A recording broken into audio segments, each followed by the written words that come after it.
राधे राधे दोस्तों, आज हम आ चुके हैं गोवर्धन और करने वाले हैं 21 किलोमीटर की गोवर्धन की परिक्रमा। अगर आप भी यहाँ आना चाहते हैं तो आप मथुरा या वृंदावन से 30 रुपये का किराया देके कोई भी पब्लिक ट्रांसपोर्ट पकड़ के आ सकते हैं गोवर्धन चौराहा।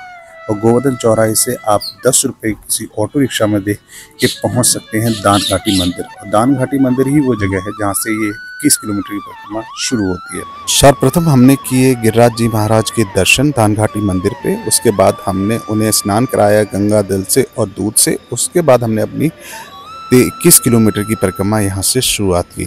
जो भी भक्त यहाँ पे आता है वो ऐसे ही अपनी परिक्रमा की शुरुआत करते हैं।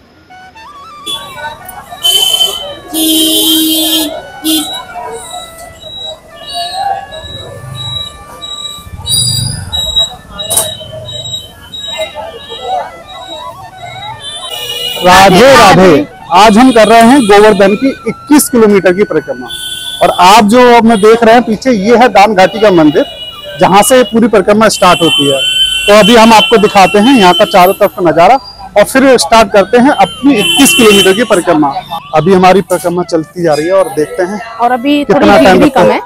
हाँ, आज चूंकि आज 27 जून है तो ज्यादा भीड़ नहीं है, और जबकि वीकेंड्स वाले दिन ज्यादा भीड़ होती है।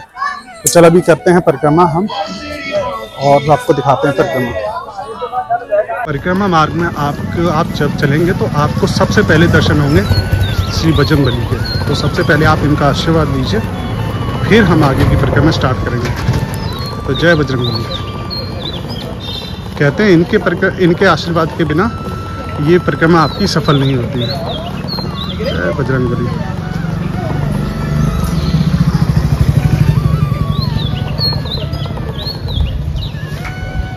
तो हमारे ऑलरेडी हनुमान जी के दर्शन हो चुके हैं और हम निकल चुके हैं आगे अपनी परिक्रमा के लिए। तो हमारी ऑलरेडी 4 किलोमीटर की परिक्रमा पूरी हो चुकी है और अब हम आ गए हैं अपने फर्स्ट पड़ाव पे, जो है गोविंद कुंड। और आप अभी जो देख रहे हैं मेरे पीछे, ये है गोवर्धन जी की तलहटी, गिरिराज जी की तलहटी। और अभी हम आ चुके हैं अपने फर्स्ट पड़ाव की तरफ। तो चलिए आपको दिखाते हैं गोविंद कुंड। अभी हम आ चुके हैं गोविंद कुंड।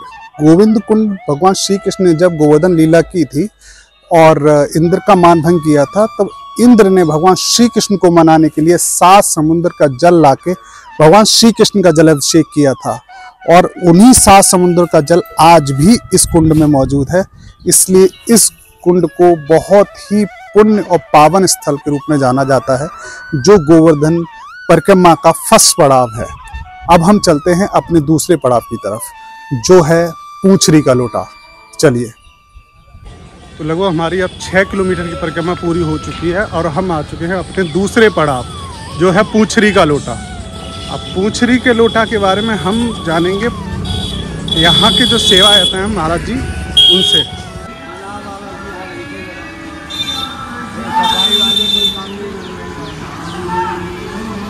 राधे राधे। ये पूंछरी का लोटा भगवान कृष्ण के सखा है।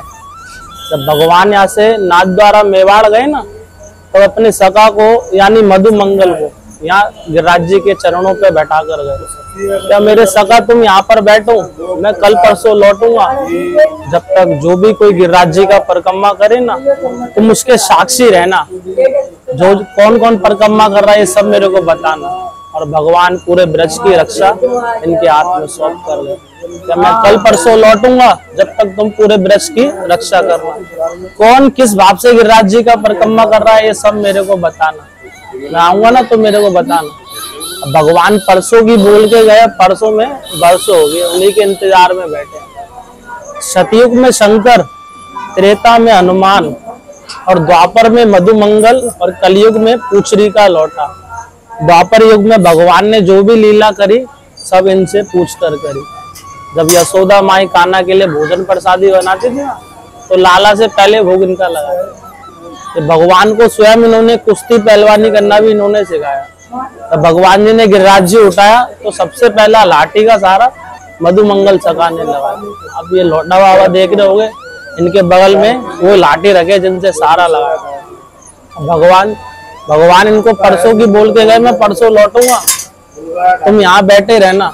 अब इन्होंने बोला चलो ठीक है मेरे सगा, मैं सब भक्तों की हाजिरी लगा लूंगा। लेकिन अगर मेरे को कुछ क्षण के लिए भूख प्यास लगा और मैं कहीं उठकर चला गया तो भक्तजनों का हाजिरी रह जाएगा। तो कृष्ण भगवान ने इनको वरदान दिया कि जब तक मैं वापस नहीं लौटूंगा तब तक आपको भूख प्यास कुछ नहीं सताएगा। कि हमारी ब्रज भाषा में बोला जाता है कि अन्न खाए ना पानी पिए, ऐसो ही पड़ो रहे सलोटा, और धन्य धन्य रे पूछरी के लौट।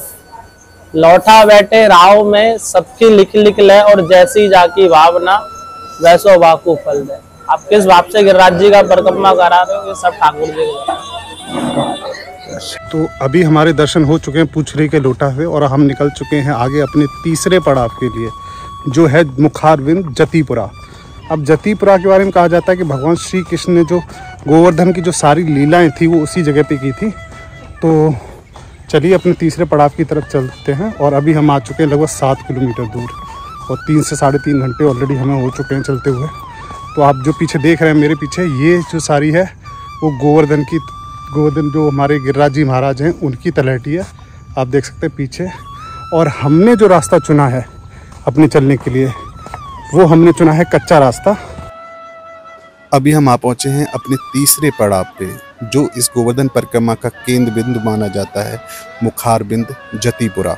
और ये वही जगह है जहां भगवान श्री कृष्ण ने गोवर्धन पर्वत, जो हमारे गिरिराज जी महाराज हैं, उनको अपनी कन्नी उंगली पर 7 दिनों के लिए धारण किया था। जब देवताओं के राजा इंद्र ने ब्रजवासियों के ऊपर भीषण वर्षा की थी, तो सभी ब्रजवासी यहीं गिरिराज जी महाराज के नीचे आके अपने जानवरों के साथ आके उन्होंने शरण ली थी। अब यहाँ पे बहुत सारे भक्त आए हैं, आप देख सकते हैं, वो भी यहाँ पे गिरिराज जी महाराज को गंगा जल से और दूध से स्नान करा रहे हैं। और यही यहाँ का तरीका है, जब भी आप अपनी परिक्रमा को यहाँ से स्टार्ट करते हैं तो पहले आप गिरिराज जी महाराज को दूध अर्पित करते हैं, और उसके बाद आप अपनी परिक्रमा को आगे जारी कर सकते हैं।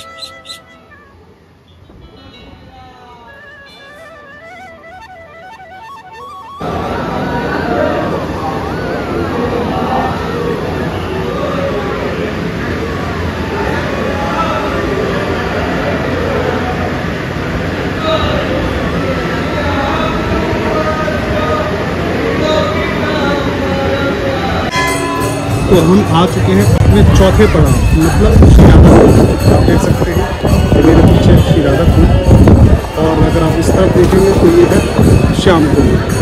इस तरफ श्याम कुंड और इस तरफ राधा कुंड।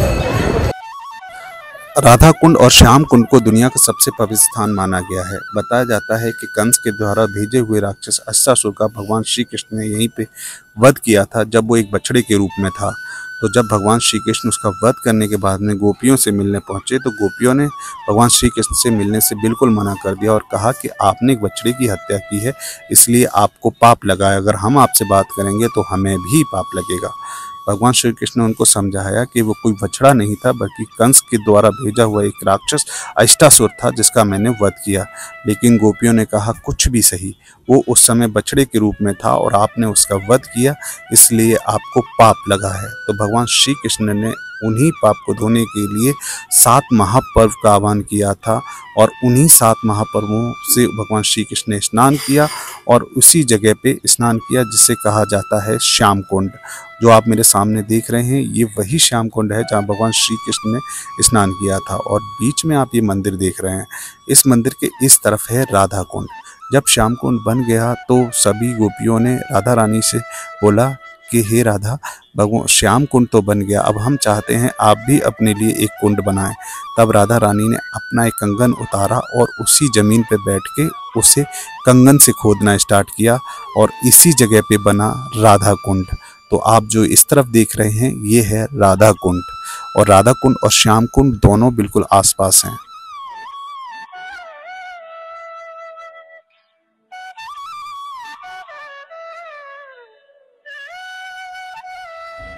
तो हम अभी आ चुके हैं अपने चौथे पड़ाव, मतलब कुसुम सरोवर। और कुसुम सरोवर वो जगह है जहाँ पे भगवान श्री कृष्ण राधा रानी से मिलने आते थे, और इसी जगह को कहा जाता है कुसुम सरोवर। आप मेरे पीछे देख सकते हैं, तो ये कुसुम सरोवर है। और दिन में ये थोड़ा सा जितना अच्छा लगता है, और रात में ये उससे कहीं गुना अच्छा लगता है, क्योंकि इस पर प्रॉपर लाइटिंग की जाती है, जो कि रात के अंधेरे में बहुत प्यारा लगता है। मैं आपको थोड़े से स्क्रीनशॉट डाल दूंगा, आप ज़रूर देखिए। कि कुसुम सरोवर के रात के दृश्य। तो चलिए अब चलते हैं हम अपने 5वें और लास्ट पड़ाव की तरफ, जो है मानसी गंगा। 10 घंटे के चलने के बाद हम वहाँ पहुँचे हैं अपने अंतिम पड़ाव पर, जो है मानसी गंगा। मानसी गंगा को भगवान श्री कृष्ण ने ब्रजवासियों के लिए अपने मन से प्रकट किया था, इसलिए इस जगह का नाम पड़ा मानसी गंगा। तो आप जो मेरे सामने देख रहे हैं, इस जगह का नाम है मानसी गंगा और ये बहुत ही सुंदर है। आप देख सकते हैं इसका निर्मल जल और आप मंदिर को देख। तो हमारी परिक्रमा ऑलरेडी समाप्त हो चुकी है और हमें इस परिक्रमा को करने में 10 से 11 घंटे का समय लगा और अभी हम अपनी परिक्रमा पूरी समाप्त कर चुके हैं और यही वो जगह है जहाँ से हमने अपनी परिक्रमा स्टार्ट की थी और यहीं पे हमने अपनी परिक्रमा को समाप्त किया है। तो अगर आपको ये वीडियो अच्छी लगी हो तो like and subscribe my channel. Radhe Radhe.